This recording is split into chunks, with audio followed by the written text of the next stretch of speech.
¿Qué se necesita para analizar 2 milenios de pensamiento cristiano? Uf, no es cualquier cosa.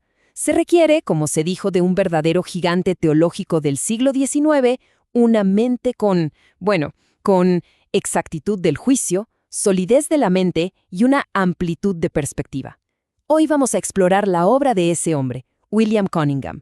Una mente brillante, sí, pero también con un profundo amor por la verdad, cuya obra nos sirve de guía a través de los siglos.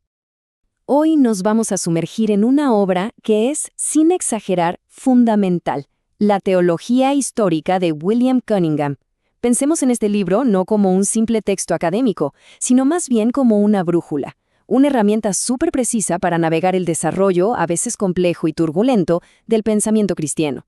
Y fue creada por uno de los teólogos históricos más respetados de su tiempo. Es un libro que nos invita a ser historiadores y teólogos a la vez, a entender de dónde venimos para saber quiénes somos.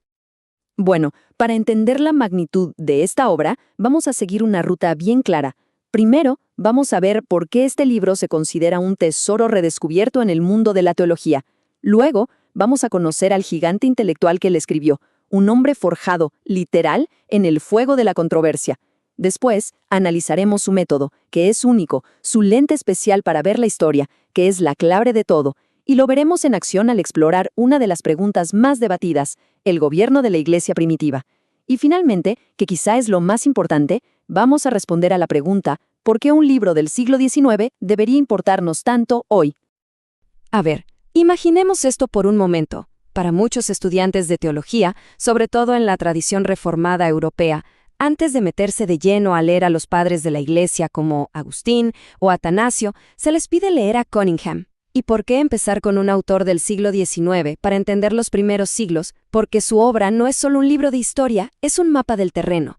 Te da las herramientas, el vocabulario y el contexto para entender los debates que han moldeado la fe cristiana por 2 milenios. Leer a Cunningham primero es como tener a un guía experto que te explica el mapa completo del bosque antes de adentrarte en él, señalando los caminos, las zonas peligrosas y los tesoros escondidos. Es un fundamento que permite construir un conocimiento teológico sólido y bien orientado. En el mundo de la teología histórica, claro que hay nombres que suenan con mucha fuerza. Justo González, Alistair McGrath, Greg Allison. Todos son guías excelentes y sus obras son increíblemente valiosas para tener la narrativa, la historia completa. Pero Cunningham, él ofrece algo distinto. Mientras muchos narran la historia, él la disecciona. Se enfoca en el desarrollo del dogma, o sea, las creencias centrales y confesadas de la Iglesia. No le interesa tanto quién era el emperador en tal año, sino cómo la Iglesia llegó a articular su fe sobre la Trinidad, o la naturaleza de Cristo, o la autoridad de la Escritura. Ofrece una profundidad analítica que va más allá de los eventos y las fechas para llegar al corazón de las ideas que nos definen. Ahora, ¿quién fue el hombre detrás de esta obra monumental?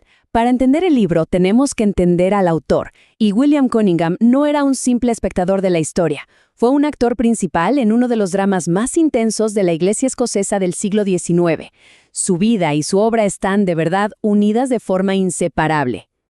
Cunningham fue una verdadera fuerza de la naturaleza en su tiempo. Fue una figura clave en lo que se conoció como el Gran Desorden de 1843.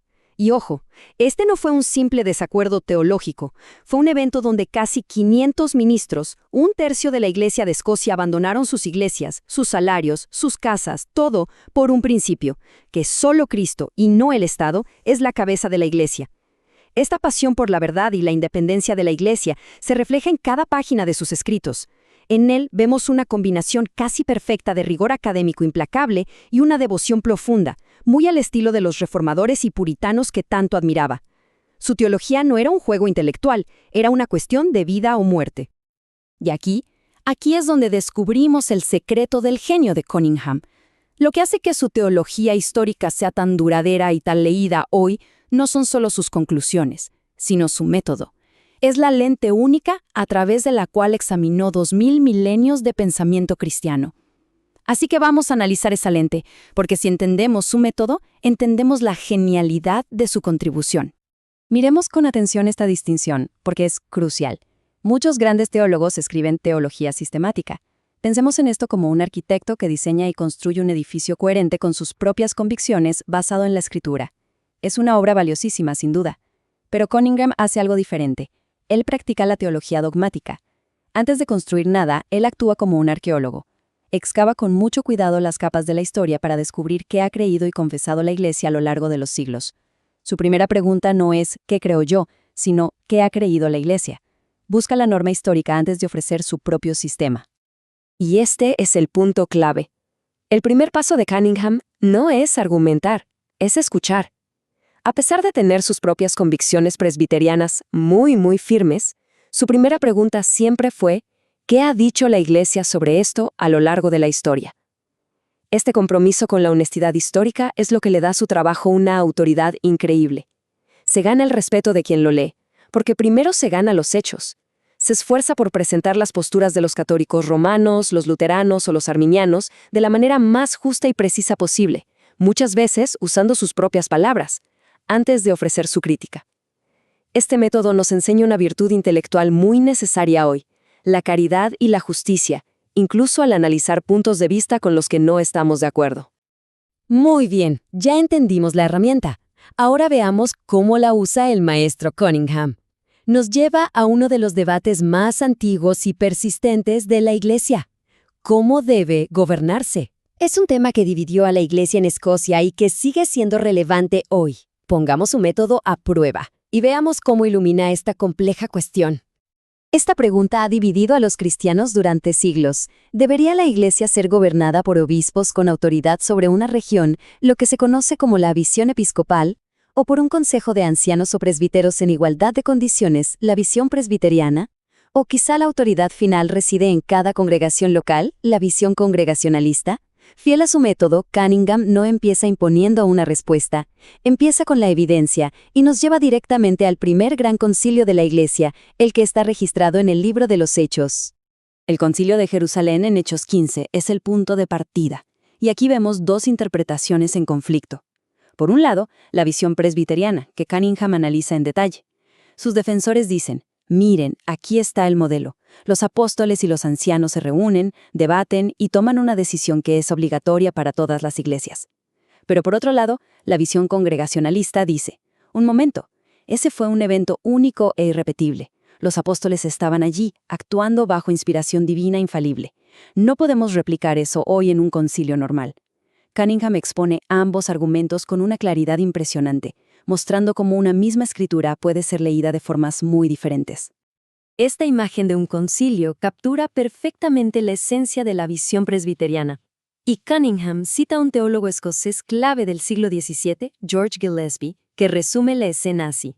Los líderes, apóstoles y ancianos se reunieron y emitieron un juicio. La congregación, dice el texto, estuvo presente y de acuerdo, pero la decisión vino de este cuerpo gobernante. Para esta visión, este es el patrón divino para tomar decisiones en la Iglesia.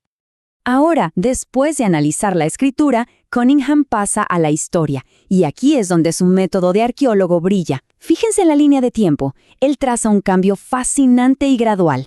A finales del primer siglo, en la Carta de Clemente de Roma, el gobierno todavía parece presbiteriano. Los términos obispo y presbítero o anciano se usan para los mismos líderes, pero para mediados del siglo II, con las cartas de Ignacio de Antioquía, ya vemos un cambio sísmico. Ignacio es el primero en insistir en una distinción clara: un obispo, un consejo de presbíteros y luego los diáconos. Para él, el obispo único en cada ciudad era el centro de la unidad. Un siglo después, con Cipriano de Cartago, la idea se consolida, y ya para los siglos IV y V, el gobierno de los obispos sobre diócesis, lo que se llama prelatura, se ha convertido en la estructura dominante. Cunningham no dice que fue una conspiración, sino un desarrollo histórico que podemos rastrear paso a paso, de semilla a árbol. Bueno, todo este análisis histórico nos lleva a la pregunta final, y quizá la más importante. ¿Por qué deberíamos leer un libro denso, escrito en el siglo XIX, sobre controversias antiguas? ¿Qué tiene que decirnos Cunningham hoy, en nuestro mundo tan diferente? Y la respuesta es muchísimo. La relevancia de Cunningham es enorme. Primero, su enfoque dogmático nos recuerda que no estamos inventando la fe desde cero. Somos parte de una larga conversación. En una era de individualismo, esto nos enseña humildad. Segundo, su imparcialidad es un ejemplo poderoso. Nos enseña a tratar a quienes piensan distinto con respeto, algo que escasea hoy. Tercero, y esto es clave, ilumina el presente. ¿Los debates actuales sobre la escritura y la tradición son nuevos? Para nada. Cunningham nos muestra sus raíces en los debates de los siglos II y III. Y finalmente, el simple hecho de que sigamos hablando de este libro más de 150 años después lo dice todo. Es un clásico, una obra que ofrece una profundidad y una sabiduría que rara vez se encuentran. Y todo esto nos deja con una reflexión final. Al terminar de leer a un guía como Cunningham, esta pregunta se vuelve personal. ¿Qué tan importante es conocer el origen de lo que creemos? No se trata de un simple ejercicio intelectual. Se trata de entender quiénes somos. Se trata de afianzar lo que creemos, no en la arena movediza de la opinión personal, sino en la roca de la fe histórica de la Iglesia. Se trata de reconocer que nuestra voz es parte de un coro que ha estado cantando la misma fe durante 2000 años. Conocer nuestra historia es conocer nuestra identidad. Visita nuestra página web en www.teologiaparavivir.com para más detalles.